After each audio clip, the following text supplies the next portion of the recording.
Bonjour et bienvenue, voici notre tour d'horizon économique, géopolitique, énergétique et immobilier, boursier également.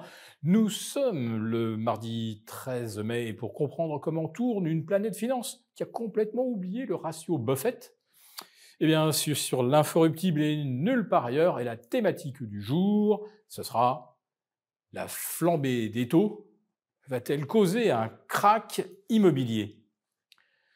Quand vous voyez la trajectoire des taux américains, il y a effectivement de quoi se sentir frissonner.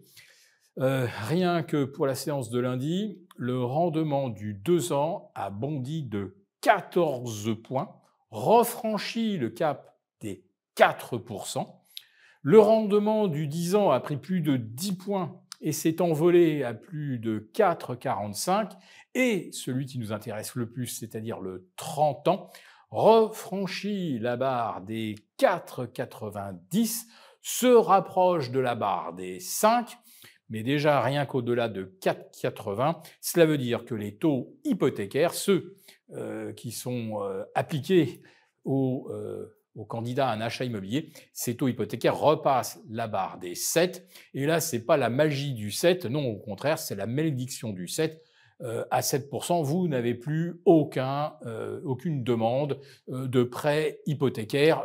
L'activité de l'immobilier s'arrête. Et elle s'arrêterait là vraiment au plus mauvais moment, alors que les prix demeurent extrêmement tendus, alors que le nombre de biens à vendre est revenu au plus haut maintenant depuis presque 10 ans, mais les prix ne rebaissent pas, il y a un petit mystère. Mais là, on est surtout avec le risque que, faute de demande, les prix commencent littéralement à s'effondrer. Et là, il n'y aura pas d'acheteurs, parce que si les taux ne rebaissent pas, aucune chance que les conditions de crédit empêche une correction majeure dans l'immobilier. Et ça participe beaucoup au sentiment de richesse américain. Et les taux ne sont pas du tout partis pour rebaisser, alors que c'est pourtant le discours que l'on vous sert jour après jour. La Fed va bien commencer par baisser ses taux cet été, la BCE va continuer. Et plus on parle de baisse de taux, regardez la trajectoire depuis par exemple le 25 mars dernier, ça n'arrête pas de monter. Les taux étaient aux alentours de 2,35, 2,40 sur les Bunds. Ils sont maintenant à 2,66. Sur nos OAT, on est revenu au-delà des 3,40.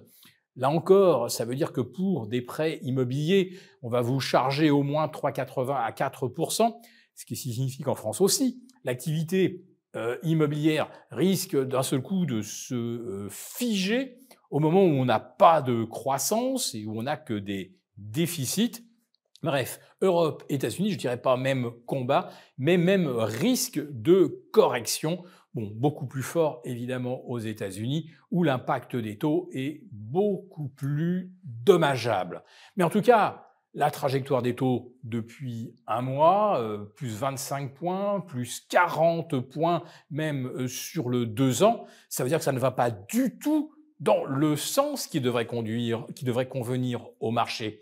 En fait, on a repris plus de 20%, 22% sur le Nasdaq et plus 29% sur le DAX, avec des taux qui ont pris plus de 25 points de base. Alors vous allez évidemment m'expliquer que, bah oui, quand le risk-on est de retour, on se déleste des emprunts d'État et on revient bien sûr sur tous les actifs à haut risque.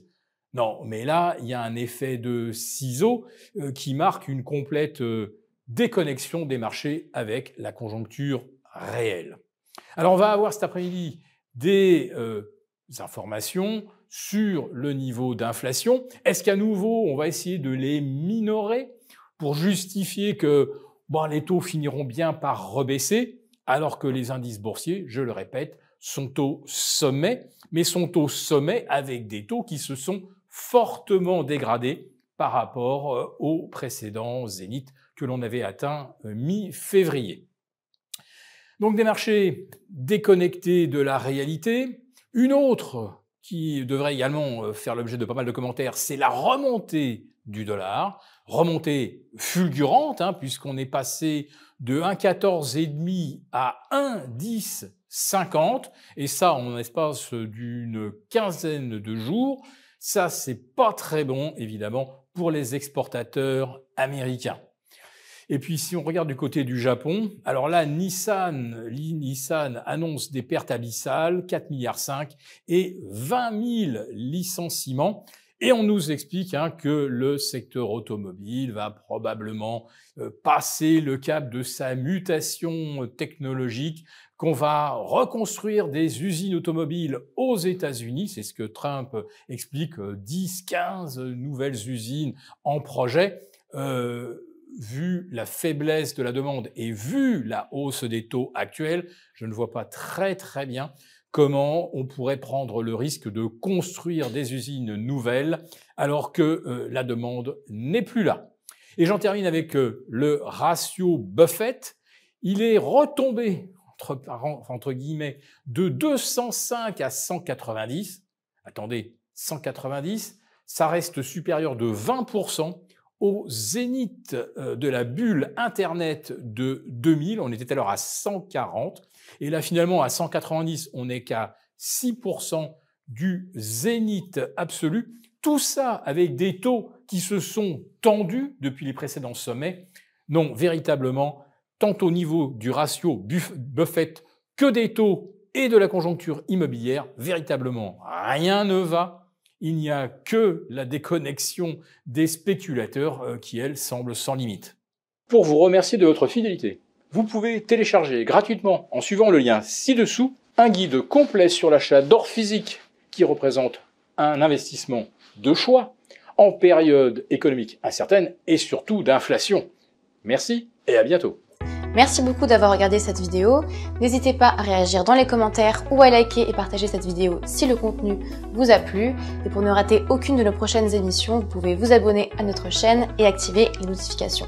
Et pour plus de contenu, n'oubliez pas que le dernier rapport rédigé par nos experts est accessible en cliquant sur le lien de description.